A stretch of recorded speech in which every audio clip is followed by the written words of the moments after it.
So this video is called Commercialized Religions. You are the Buddha and the Messiah. This video is just for those who are meant to hear this message.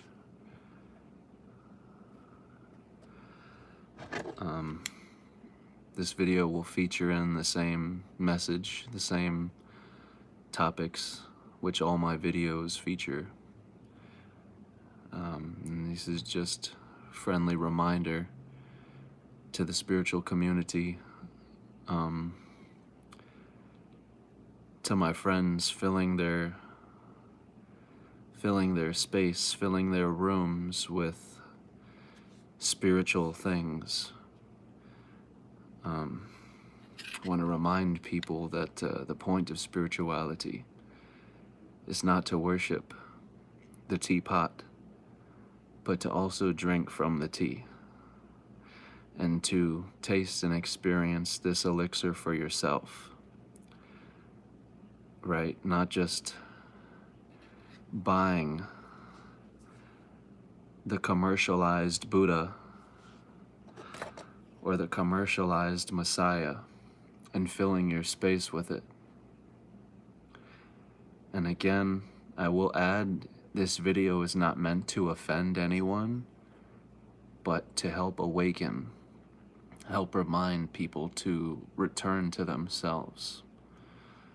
And also remind people that these two representations, these two idols, entities that we have created and brought to a statue, to a logo, to a form, these are versions of yourself.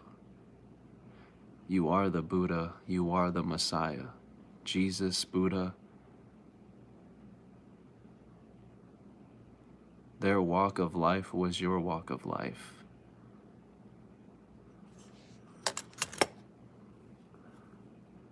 Only this is not what Buddha taught as meditation. This is what we know of the Buddha since he has been commercialized into a religion. This is what the Messiah is known as since he has been commercialized into a religion. But these men are not to blame for their teachings being misconstrued, for their teachings being taken as literacy instead of metaphorical. You see, the reason these men and their names have stood out throughout history is because they've done the one thing that no one is willing to do, and that is they've conquered death. There are many paths to death, yet every path leads you to the same inevitability, which is why all religions of different various cultures can all be in different regions happening at different places and times, yet they seemingly always tell the same story. And it always returns back to a singular point, a singularity of oneness. And that is the big secret behind religions, is the fact that you aren't moving, you aren't birthing, you aren't dying, you aren't ending, you aren't beginning. You have not moved.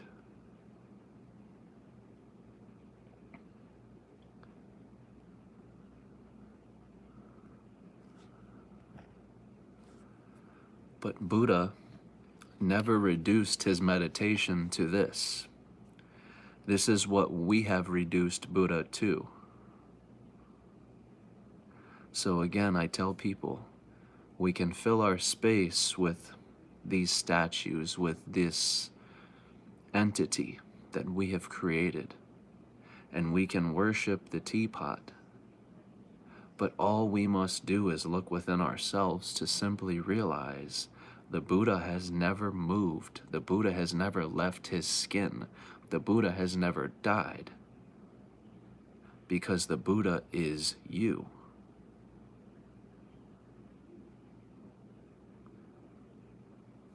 Walking, sitting, eating, breathing is meditation. We've reduced meditation to this entity, which is sitting still, which is doing nothing. This is what meditation has become. Because we have commercialized the simplicity of the answer. In the same way, we've done the same thing with this Messiah. He showed us the greatest lesson of all, which was love is the answer. You can be tortured and beaten to death and still in that time show ultimate love.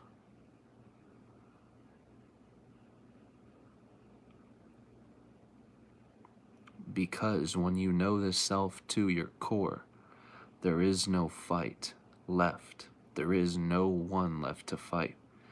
And that's what Jesus displayed. That's what Jesus displayed to yourself, to the world, that love is the answer. But this is such a commonly used and thrown around quote, love is the answer, love is the answer. Well, what does that look like and what does that mean? Well, Jesus was the walking path of that quote, love is the answer. And there is no fight because you're only fighting yourself. This is a man who understood this to his core. And this is why I made a video about 4 or 5 months back talking about Jesus's message and why it's needed now in this time more than ever. Because he taught surrenderance. He didn't teach you to fight. He didn't teach you to need to overthrow a system or a government. He was being controlled and ruled by the Romans. But he didn't teach people to go out in revolt, meaning to cause a revolution in the streets where people are rioting and trying to make a government or some system collapse or submit. He didn't waste his time with these things because he understood himself, he understood the nature of existence, and he understood the fact that there is only one law here, which is also what Buddha stated. There is only one law.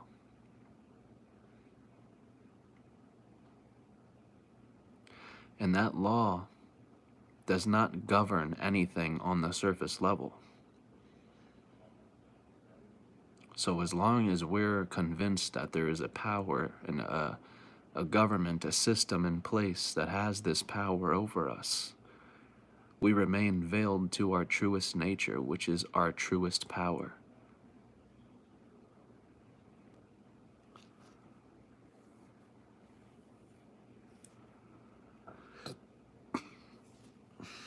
Your answer is not merely connecting to Buddha or trying to duplicate what he once produced through what we're calling meditation.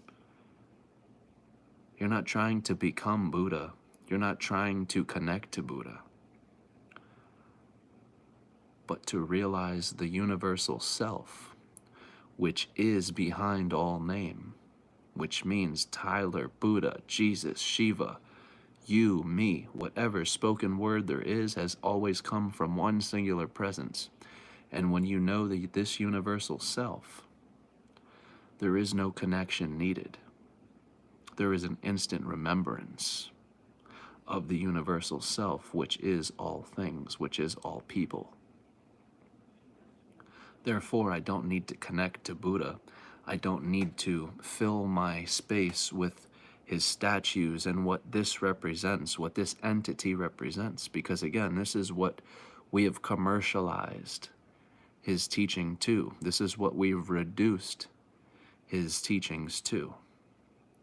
And this is why I tell people the point of meditation, which is also what Buddha told his disciples, but the point of meditation is not to come out of meditation.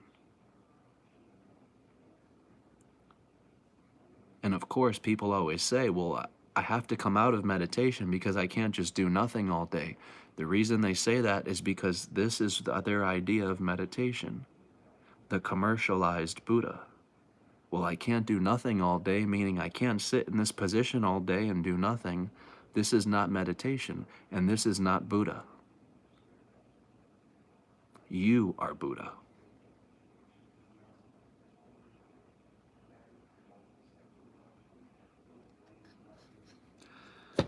Meditation is going about your daily life, doing everything you normally would. It's not about quitting your job. It's not about needing to do anything, but it's about commuting through your day from function to function, scenario to scenario, person to person, place to place. But not being in the mind, not being in the thought, not being in what needs to be done, what needs to be corrected, what needs to be improved, what needs to be paid, etc. You're purely in the moment, without the mind having to think or analyze anything at all. That's meditation. When you fall asleep and your eyes are open, at last the mind is at rest, it's silent. That is meditation.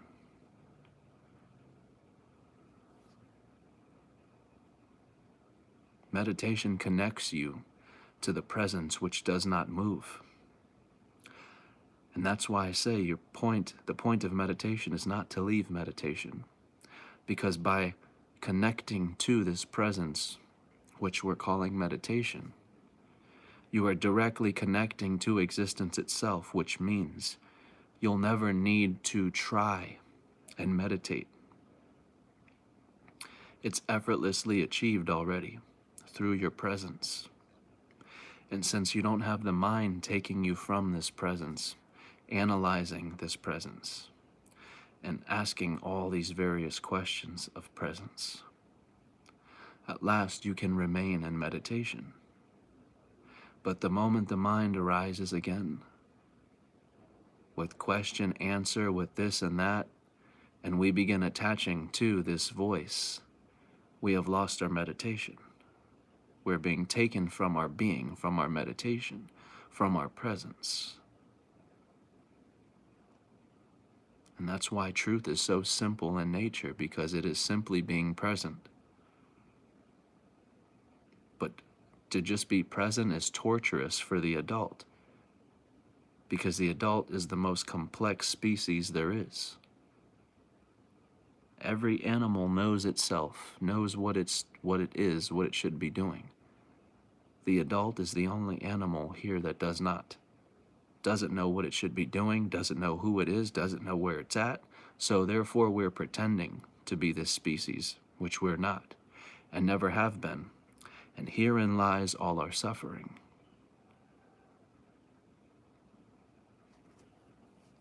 The mask we wear every day weighs heavy on our soul, because it's not who you are, and it never has been. But we go about our daily lives knowing this in our hearts, yet ignore it and try to fulfill this bodily concept we have of ourselves through the surface level. And I've always told people this cannot be done. You will never fulfill your soul through the surface level. Because what your soul is craving and looking for is that which has already been done. Because once you've realized that which is already done, you can be at peace. And no longer will you have to rush from moment to moment, place to place, thinking about next or after.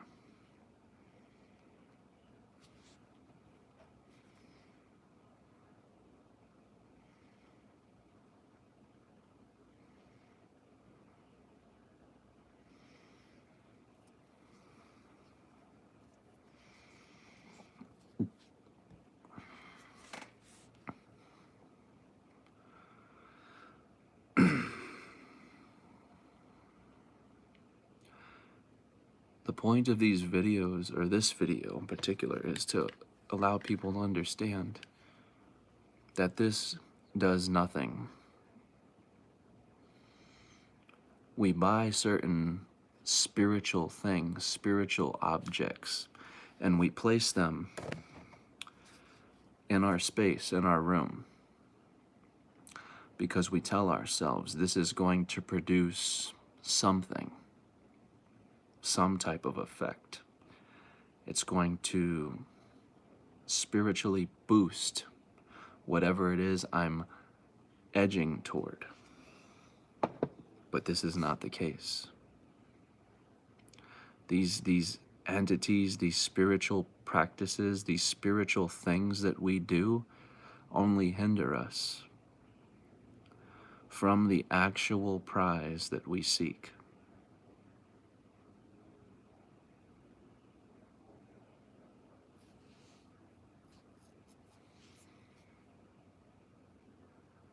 I've yet to meet a person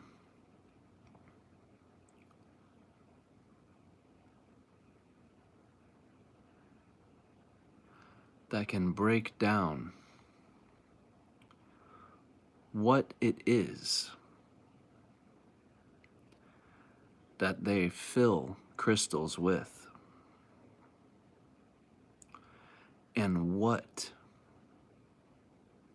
impact these charged crystals make.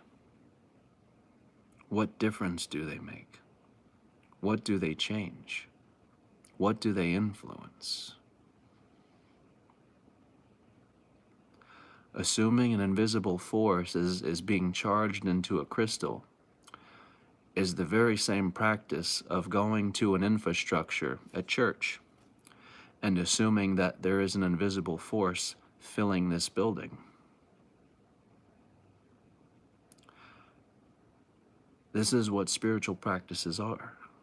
They're another form of religion, another form of a practice, which keeps us edging toward what it is we're seeking.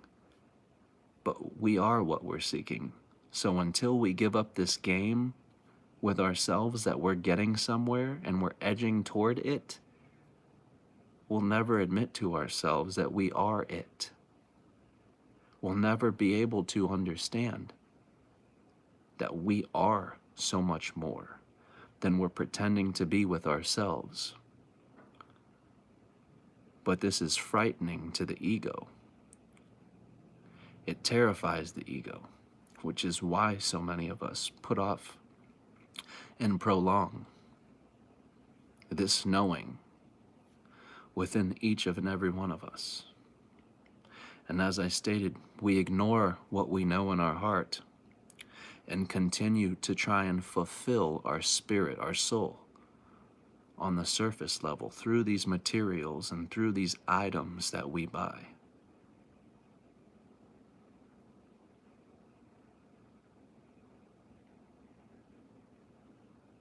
We can't control the mind and fast the mind.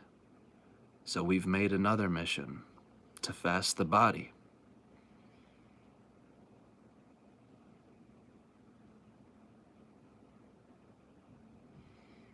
But you'll notice everything I'm mentioning are very identical.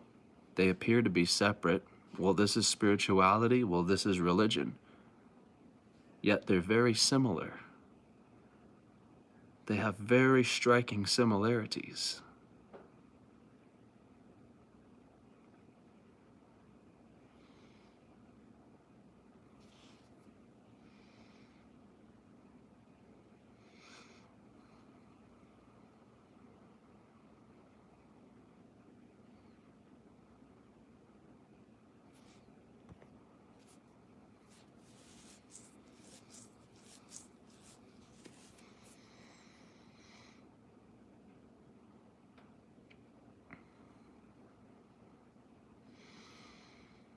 As I've stated in previous videos, meditation is not something you can achieve. Opening the third eye is not something you can achieve. Reaching the crown chakra is not something you can achieve. These are all metaphors, illustrations, which are representing man becoming God, man becoming immortal, and not becoming Metatron.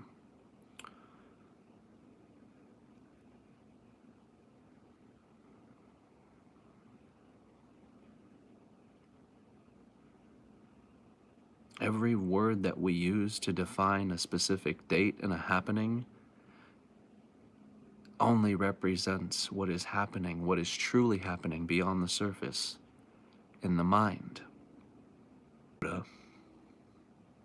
Just as a revolution is not people leaving their homes, storming their city streets and burning cars and flipping cars over and terrorizing their cities and breaking buildings and breaking windows and trying to get their governments or governors to submit or resign. This has never been what a revolution is. In the same sense, this has never been what Buddha is. But we're misrepresenting all of these things because it mirrors back to us ourselves. Everything that we're seeing and everything that we're experiencing simply mirrors back to us our foundational belief of who we are. And the average person believes they're human. The average person believes they're just their birth name. And so there becomes a very imminent fight. And that fight is with yourself, but we don't know it's with ourselves. Because what we do is we fight to preserve ourselves as this body, as this birth name, which we have never been. And if we've never been this, that means our fight to preserve this is meaningless. But we don't understand that. We actually think our fight is valuable and needed, and that we are fighting to preserve who we are as this. But the hardest thing to do is let go and surrender. But there's a catch to that. You are what gets in your own way. Because the catch of it is, you're seeking something. But beyond all that you fear is that which you are seeking.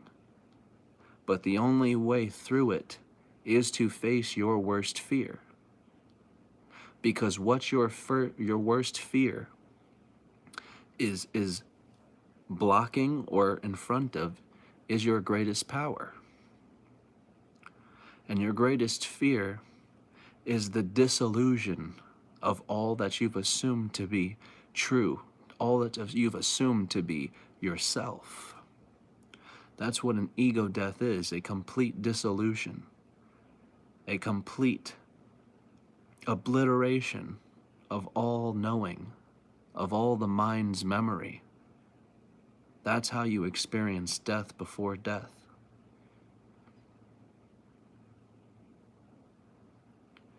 If you can recognize yourself here and now through this moment without the memory, without needing to describe yourself, without looking for yourself in a word, you have died. And you understand that there's only one presence here. There has only ever been one presence here, speaking all word, through all language. There's only been one presence here, writing all word, through all language. Hence why every religious book is telling the same story. It's the same hidden presence, finding itself again through the self, through the form. But when you awaken to this, you realize there is no form, and there never was a form.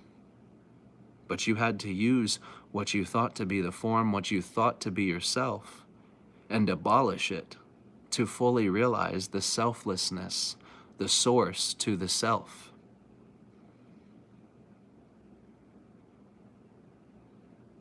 Only then can we understand chaos. Only then will we never need to fight to preserve who we are.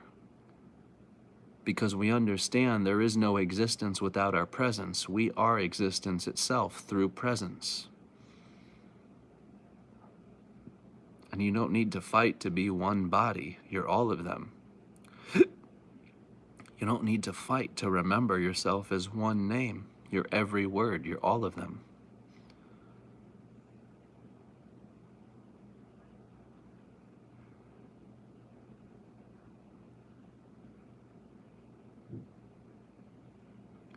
You don't need a connection to any person, place, or thing. You're all of it.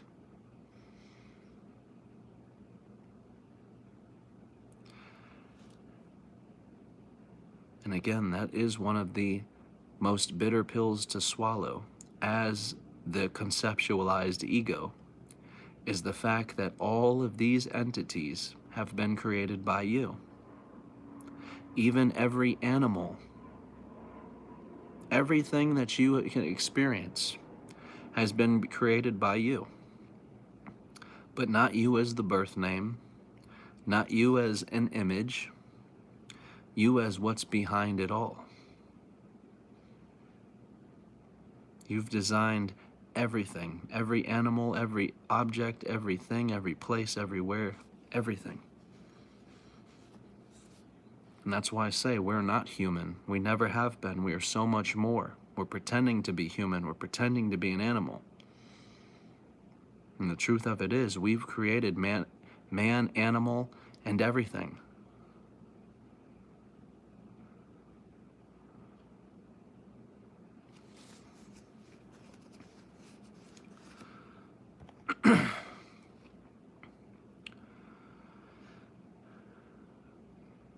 Yes, when we're born, we are in the perfect state of being because we aren't aware that anything has begun.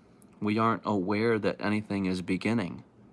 Therefore, you are in the perfect state because you're not in duality yet. You're not in the appearance of yourself yet. But once you have a concept of you've appeared, you've begun, then you will slowly get the concept of the mirror opposite. You will end. You will die. Because you've already begun, you've already birthed, you've already appeared. So it's quite obvious. If you've appeared, you will disappear. If you've birthed, you will die. If you've began, you will end. But to awaken is to realize neither one has ever taken place. No birthing and no dying has ever happened here. That is the illusion. Time doesn't exist.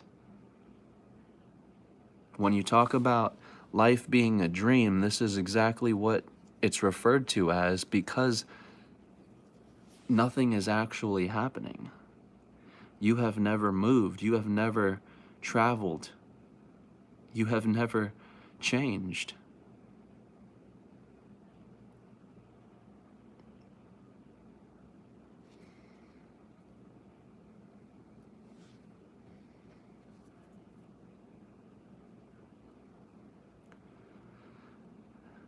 Children are in the highest state of being because they don't exist in words.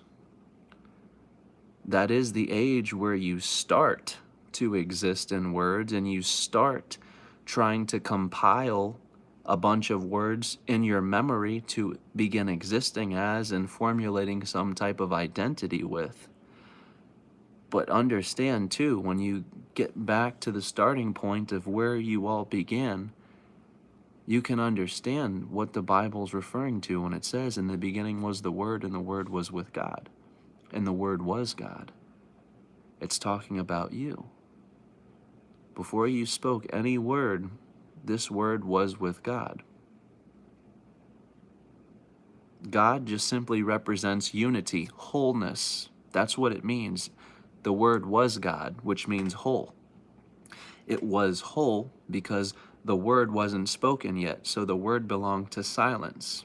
And silence is the all-permeating presence that I talk about, that's not moving, that's not changing. It's the words and the objects on the surface level that's moving, that's changing, that's traveling.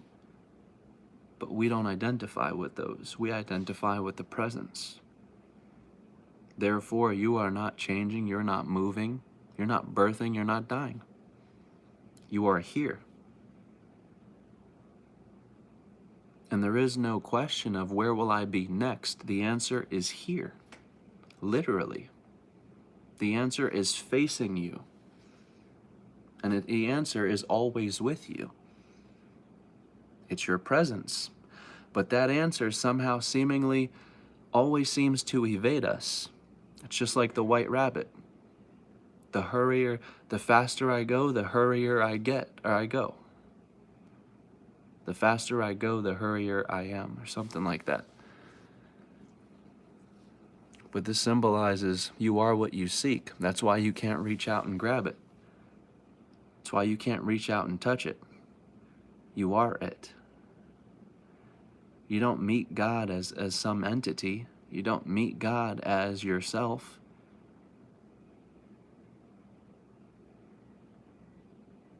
You meet yourself for the first time. And that's what dies.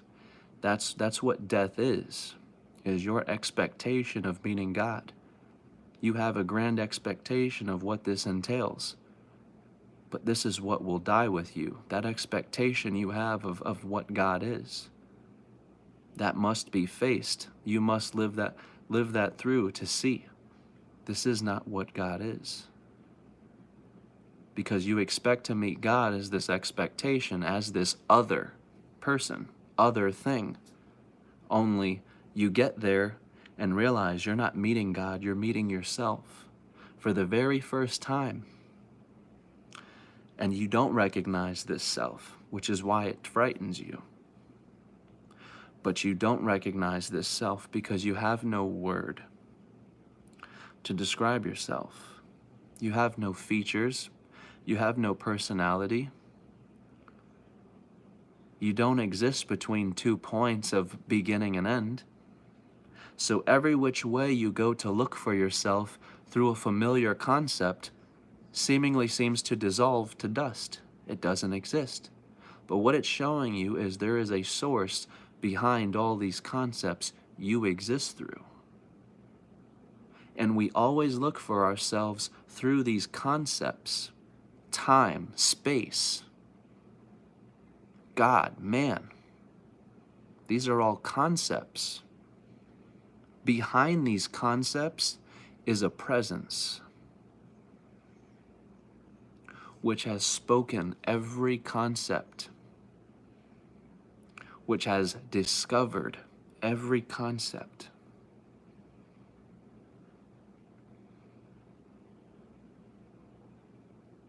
You are not the illusory concepts.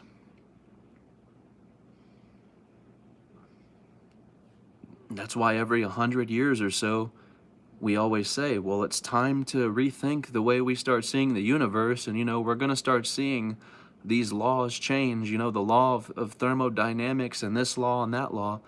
Well, how can they change if they're absolute? The reason they can change is because, again, the seer and what's seen are one and the same.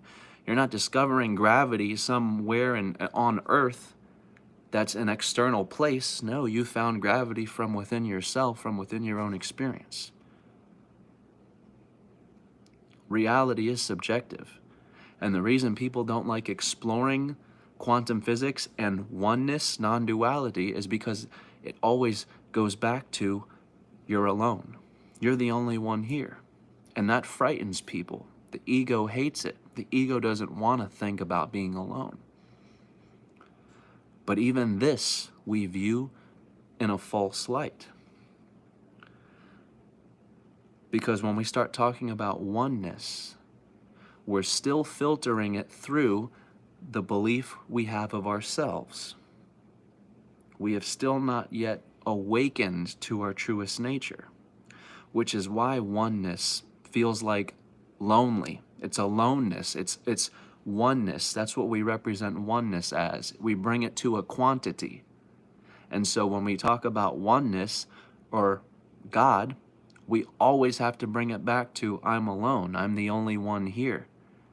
But no, you're not. We allow the mind to touch these words by saying one. And then we tell ourselves one is a quantity. And when you reduce one to a quantity, now you're talking about, like you said, just one. Now you're alone. But that's not what oneness represents. What oneness represents is the complete realization that everything is unified as one presence. Not that you're the only one here, but the fact that the core to your being is in existence itself.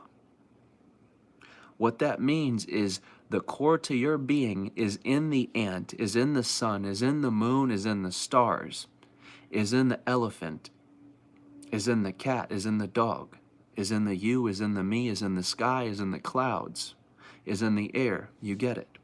It's everywhere. There's nowhere you cannot be. There's no one you cannot be. So just because you start talking about oneness, it does not represent loneliness. It does not represent a quantity. Oneness is the complete unification of all existence. Loneliness is a human construct. If you feel alone through this knowing, through this understanding, then it's not what oneness is. You're allowing the mind to touch it. And you're allowing the mind to touch it from a vantage point that is still believing in itself as a human. Because remember, loneliness is a human construct. Without your belief in you being human, loneliness does not exist. Loneliness cannot be produced. It is you that believes itself as being human that produces the feeling of loneliness. And that's why there's a famous quote, I think from James Wolfe, that says loneliness is the central and inevitable fact of human existence. Loneliness is the central and inevitable fact of human existence. That's why I tell people all the time, this great conspiracy, the greatest conspiracy of all that we're all looking for, is between us and ourselves. Not with us in the world, not with us in some government, not with us in some secret society. It's with you and yourself. You are pretending to be something you are not. And until you are ready to admit to yourself that maybe you are something so much more than you've anticipated, your mind will never see beyond the surface of what your mind is believing. What that means is you will still see an earth, you will still see a body, and you will still see various separations through the words which are being projected through these two eyes from the mind. And that's why you have three eyes, two projectors, but one to see. What you believe is directly what you will see, which is projected through these two eyes. So until you're even ready to admit to yourself that there is a bigger conspiracy here than just governments and all these stories that lead nowhere, you will not see a change, because the world doesn't change until you do. The seer and what's seen are one and the same thing, which means you cannot change the world. That's impossible. Instead, only realize the truth. There is no world. Then you'll see that it's not the world that's changing, it's only yourself. So again, nothing changes until you do. Two eyes and one true eye. That's what the all-seeing eye represents. It's not evil, it's the answer. But by us in society labeling this eye evil, it deters people away from it and tells them, I don't want to look at that. I don't want to investigate it. It's evil, it's wrong, it's corrupt, it's out to get me. But it's reverse psychology. It's just like Satan, the devil. The devil represents your shadow self, not evil and not wrongdoing. Shadow self meaning the parts of you which remain hidden from yourself. The greatest conspiracy is with you and yourself. So the clock strikes midnight if you look into that mirror that you call Satan. If you look into that mirror you call the all-seeing eye. These things that you label evil. Because the only thing evil about it is there's a shadow self. There's a part of you that exists in that mirror. And like I said, the clock strikes midnight if you look into that mirror, because you will find out truly who you are. And you will understand what I mean when I say the greatest conspiracy is with you and yourself. Because once you look into that mirror, you will realize the light and dark are only one. Jesus and Satan are only one.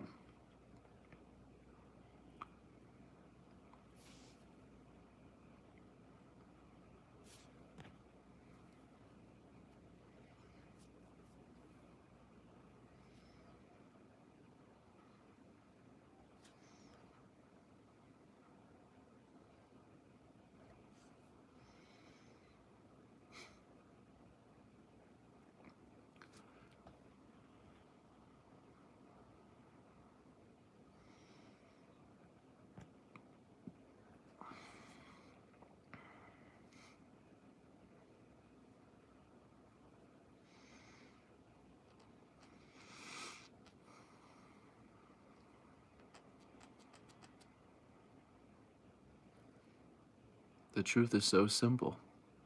But the hardest thing to do is to submit and surrender to simplicity.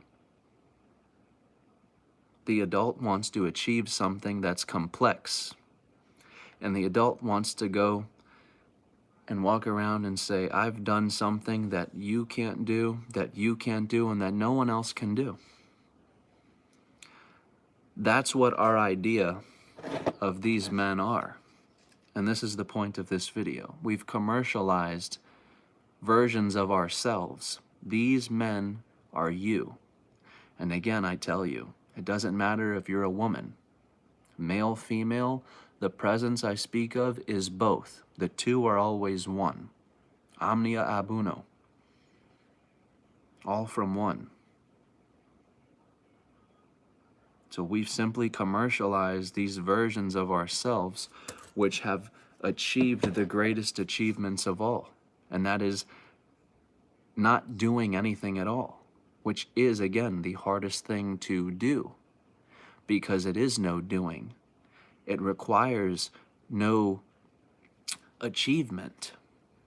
And that's the hardest thing. Once again, the ego wants to be able to walk around and say, I've done it, I've achieved it, I've did this, I've done something extraordinary which no one else can do. But this is not the nature of truth. This is not the nature of ourselves. There is nothing to achieve, there is nothing to do. There is no practice which can be given. The practices simply keep you from the absence of doing, which means you only evade yourself, what you're seeking, even more through these practices. And that's why these practices just create vicious cycles.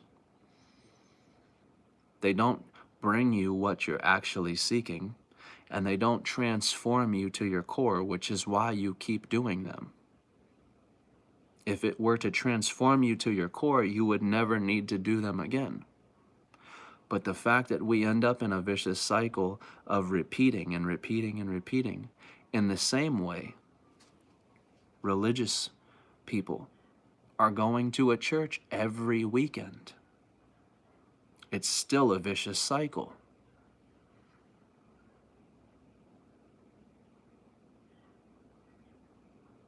But the beauty is we have the power all along. And what that power is the ability to stop. Stop all of our doings. Stop all of our spiritual practices. Try doing something you've never done before, which is surrender. You've tried all the doings, you've tried all the practices. Now try an undoing. Try no practice.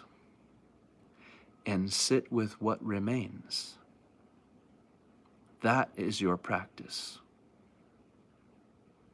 No effort needed, no memory needed, no practice needed.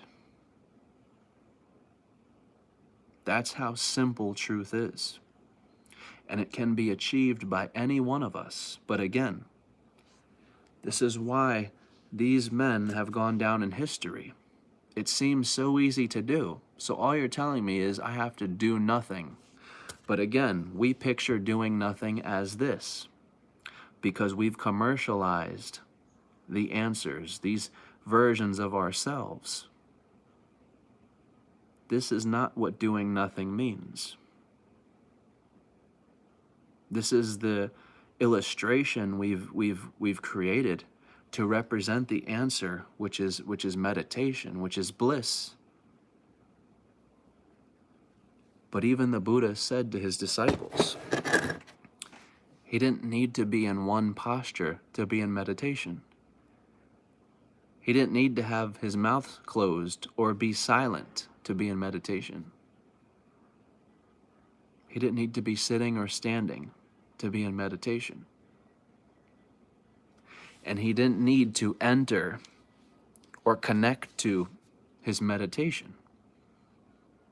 He didn't begin meditation, and he didn't end his meditation. That is the living path, the walking path of Buddha. And you are it. At any moment, you can realize you are Buddha itself. No longer will you need to connect to anyone, to remember anything. No memory required, remember. It's so effortless, it's so easy, that it evades us. All we must do is be still. And again, it's the mind that must be still, that must do nothing, that cannot achieve anything.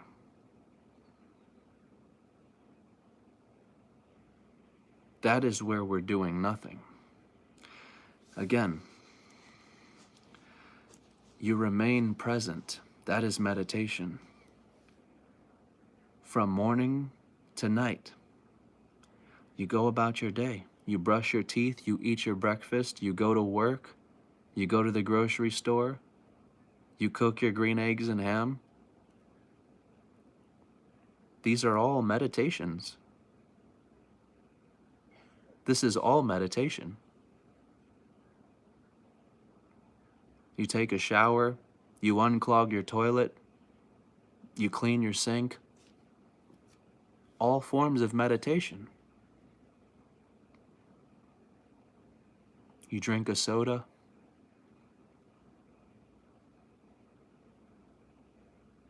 You put together a bookshelf. You watch TV. All forms of meditation. Because throughout each moment, you're remaining as that moment, as that changeless moment, as presence. You're not going from one place to the next and analyzing where I'm at, who I'm around, what will happen the next hour, where I have to be soon. There's no analyzation going on. There is just the now. There is just presence. That is the highest form of intelligence. That which is effortless is what we as adults are exerting all our effort just to connect to.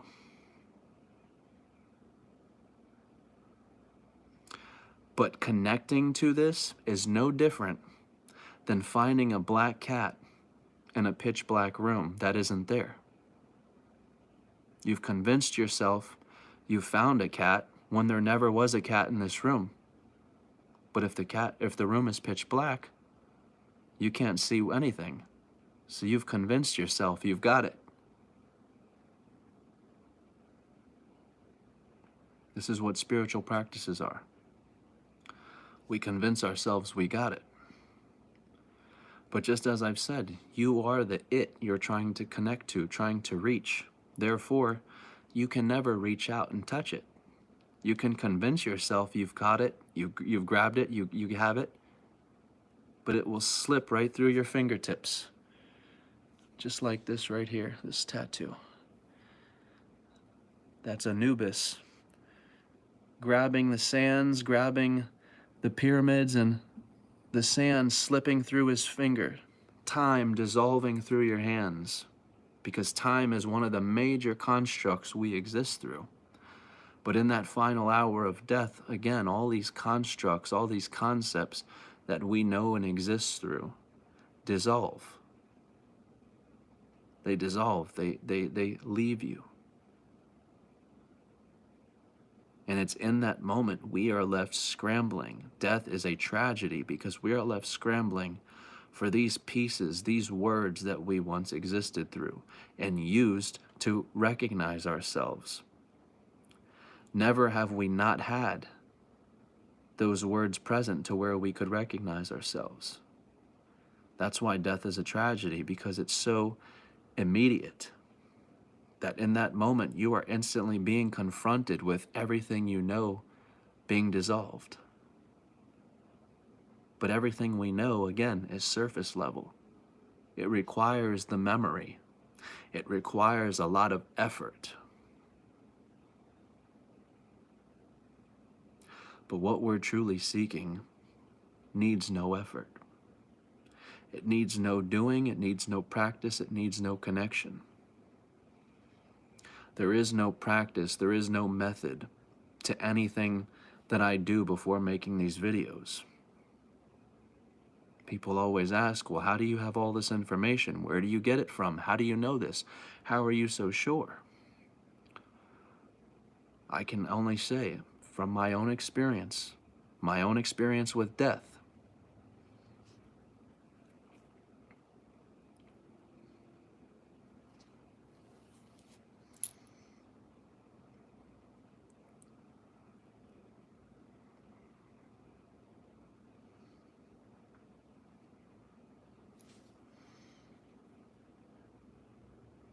Very few are willing to actually surrender. It's not that it can't be done by anyone, because it can be. Anyone can achieve this. But it's the most daring thing you can do while alive. This is why so many of us get into spirituality and have this happy-go-lucky feeling about it. What we see on the surface of spirituality is all the good, the happiness, the way it's changed my life, and all these things. But this is not what spirituality is actually about.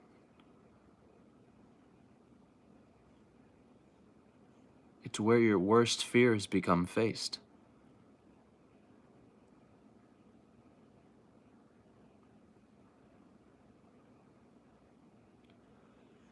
It's where you directly confront the mind in that immediate moment of now, instead of waiting for death to do it for you. You, through introspection, you turn your lens on itself, and in this immediate moment you choose to die. Not physically, obviously, through introspection. But again, how many people want to get into spirituality to die? How do you advertise that?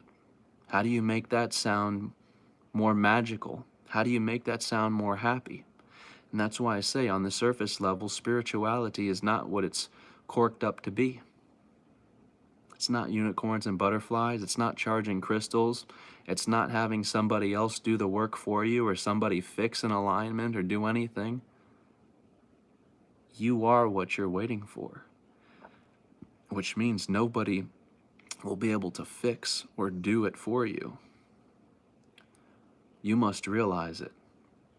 Even through me, I can't bring you what you already have.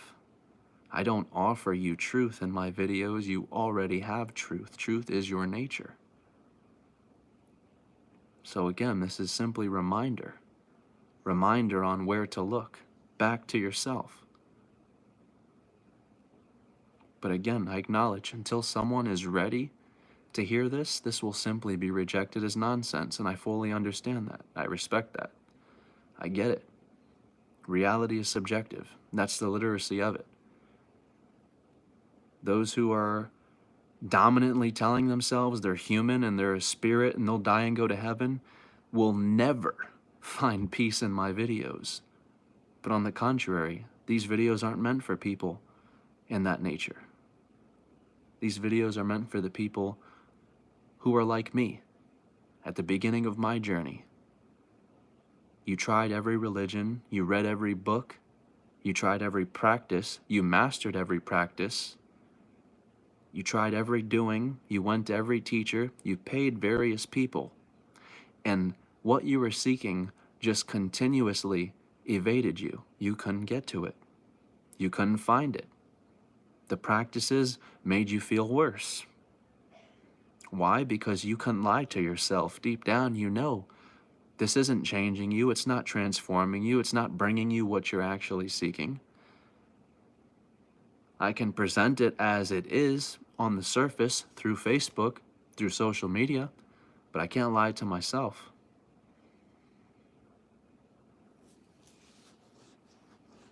And so for people in this path, these videos are specifically for you. And I know these videos will find all the right people that need to hear this message. I understand everything that I talk about is not the popularity, it's not the popular view, it's not the popular consensus. I go against the grain completely. Again, you talk about spirituality, you go into a metaphysical store, and just about everything a metaphysical store sells is what I talk against. It's not about filling your space with various objects or things like that and convincing yourself that this is going to bring you any sovereignty or an awakening. It's not. Again, we can lie to ourselves that this is bringing us something, it's achieving something, but deep down only we know. Only we know.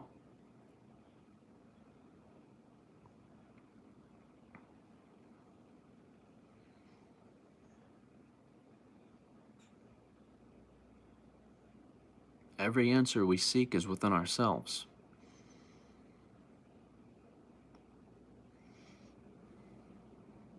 Zen is not about finding the answer, but more so about losing the question. And that's ultimately why I am at such peace with myself, with my journey. I've experienced the total death of myself, the total abolishment of myself. I left no stone unturned. And I understand fully that Tyler has birthed, absolutely. But who I am beyond this surface, beyond Tyler, has never began. No birthing has ever taken place. And therefore I can smile in my final hour because I know no death will ever take place here. And it is the greatest laugh with yourself when you understand this. There is no death, there is no ending. You don't exist between two poles called appearance, disappearance. This is but a misconception of ourselves.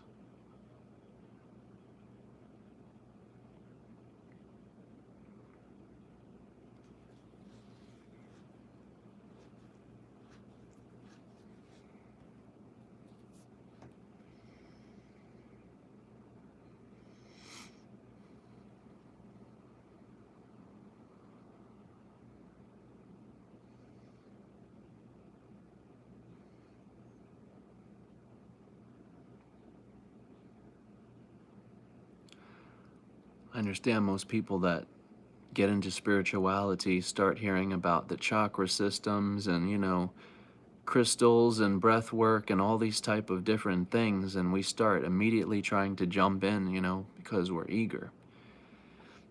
And we're eager to learn.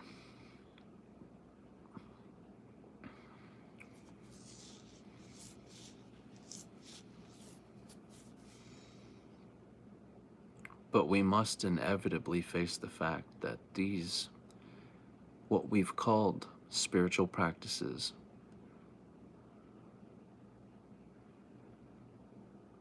only prolong the actual awakening that the practice was initially supposed to initiate.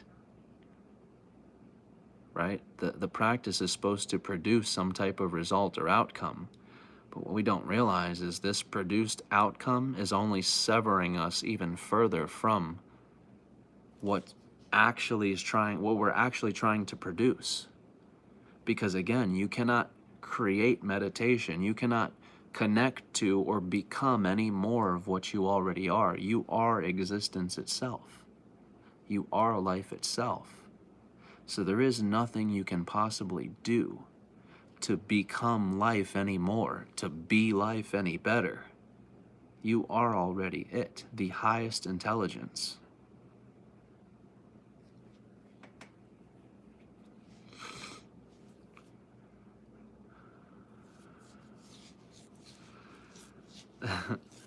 No, nobody thinks I'm crazy at work because I don't talk about anything. I drive my machines, I push my buttons, and I do my job at work. I don't like talking about this stuff at work because I kind of feel it as religion. Because all religions say, you know, my way is the only way, and this is the path. And a lot of them like to force their opinions or force their stories or their teachings on people. So it just feels to me like by sharing this type of stuff at work through to people who aren't asking of it, I'm just forcing myself onto them or onto people, which I don't like to do. You know, I'll come on here on my channels, you know, people who want to hear this stuff. I've had maybe 2 or 3 people at my job actually in depth, you know, start a conversation about this stuff and actually start asking me things. So with those 3 people, I've actually had, you know, 20, 30-minute conversation, but it's definitely not something that I talk about at work. It's not something that I involve. I walk my teaching at work. I will say that. You know, and because again, it's not really a teaching. There is no practice. It is the walking path. I treat everyone as myself. I see only myself. I don't see it as a job, and I don't see it as a workplace. I see it as my presence, as myself. I always say this, but the same presence that fills my home is the same presence that fills my job, right? So I don't separate the two. I make work my specific time to especially walk the path of what I say. Because that is this particular time that we are taken from what we teach, what we talk about, you know, is our jobs. So that's why I say in particular, I try to always walk the path at my work, because I work in retail, so you can have a lot of rude people. But it is the greatest test. Constantly keeps you grounded, that's for sure. But I will say, though, that 2 out of the 3 people that I spoke to at my job, I feel like I melted their brain a little bit. I had one guy actually freaking out so bad that he went to take his break early, and instead of taking his 15-minute break, he clocked out and left work. And when I had left him, he was freaking out and having a brain melt. But again, he was asking all the questions. I was just responding. And it's funny because what we were talking about was meditation. And, you know, he just told me his girlfriend was into spirituality, and she had started getting him meditating. So I just briefly asked him, you know, what is your idea of meditation? You know, when you say meditation, what do you picture? What do you think? And that's how I began that conversation of meditation with him. And just from there, I dissected everything he thought and knew about meditation, and just shared with him everything that I've shared in these last 3 videos in particular about meditation.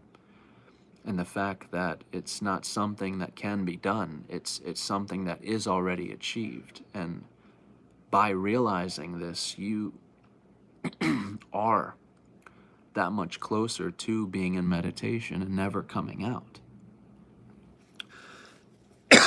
But again, the reason we say we have to come out of meditation is because we've reduced meditation to this. This is why we tell ourselves, well, I can't meditate all day. I would be doing nothing. The purpose of life isn't just to meditate, it's to experience. Well, this isn't what meditation is. So if you reduce meditation to this, then you're 100% right. You can't do this all day. You've got places to go, people to see. You got to use the bathroom. You've got to eat. You've got calls of nature, right? So yes, you 100%, you can't do this because this is not meditation. And again, meditation can never be done because it's not a doing. It is the absence of the doer within yourself. It's the absence of that doer within yourself that tells yourself, if I do this, it will produce this result or this outcome. And so we attach to the doing and the doer. But that is how you get in the vicious cycle of now I'm meditating, now I'm not. Because you are identifying and attaching with the doer and the doing. So what meditation is no doing at all. It is the absence of doer. There is no doer, which means you are not attaching to any result because you're not producing any result. You are in meditation, which is the highest of intelligence, which is presence itself. What that means is you don't fool yourself with the mind by telling yourself you can do something to better be in the now. You can do something to better connect to the now. How you better connect to the now is by silencing the mind that's telling you it can connect to the now. Silence the mind that tells you you can be in the now even more if you just do this or if you just do that. You can't be any more of what you already are. And this is why we never seem to achieve it. This is why most people that meditate in this fashion tell you it doesn't do anything for them. I feel the same when I exit meditation as when I entered. Don't feel any difference because this is not meditation. If this is how you're meditating, then you won't feel a difference. You won't feel a change. And again, you can convince yourself something's being produced, some good feeling is happening from that. But again, this is not the actual prize you're seeking. You're seeking a permanence, a permanent state of bliss. And see, we don't think that's possible. That's absurd. You can't always be in bliss because why? We filter everything through being human. And a human has to be up and a human has to be down. A human has to exist through duality. So you can't just be bliss all the time. There must be something wrong with you. You're crazy. When actuality, the crazy one is the human. You're dedicating your whole life to something that never was. You're searching for the starting point to something that never was. And you've never found the starting point to this entity, yet still dominantly claim this is who you are. There's a reason no starting point has been found. But again, that's where I say we prolong. We prolong that inevitable fact. We push it in the back of our minds just a little longer. And we continue to dedicate our lives to this illusion by ignoring the very obvious signs that we're not who we think we are. And that's why death is so hard for us. We push everything off and wait until that final hour, until it's no longer your choice. And then in that immediate moment, you have no choice but to surrender. You can run through your mind and scramble for every word you want, but you won't find them. They won't be there. And the next thing to leave your mind is who you think you are.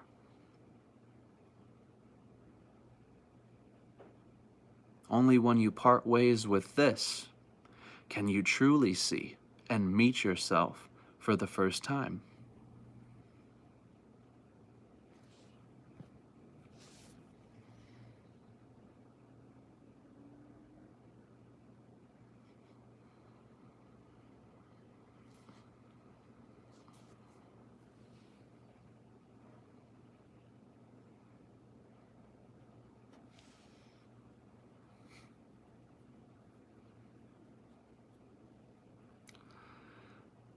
I'm going to end this video. I'm on an hour and 10 minutes. I like to keep them at an hour on average.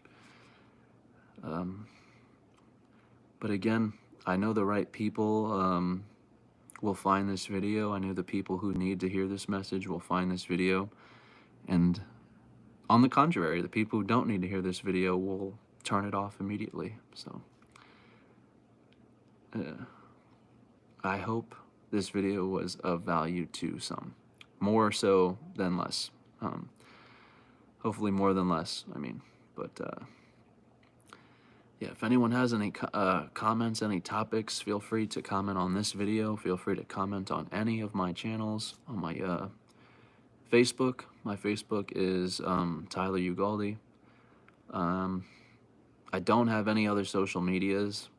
I have a lot of people asking me about Twitter and all this stuff. I don't have those social medias because, I mean, I don't know. I'm not about promoting myself. I'm not trying to promote a name or anything like that. But I am trying to get this message out. So the best way I know how is through YouTube and my Facebook for now. But for me personally, it just doesn't feel right having a Twitter or something in my name. Trying to share this message through my name. So I'm just doing what feels right, what I feel called to as of now. Whether this takes off or not, listen, I know I'm doing what I'm supposed to by sharing these videos, and when I'm gone, these videos will remain. That's what I know I'm supposed to be doing. So anyway, once again, Facebook is Tyler Ugaldi. Please share these videos if you do find them of value. Share them with your friends, share them with whoever you think will resonate. And yes, I will see you guys. Thank you.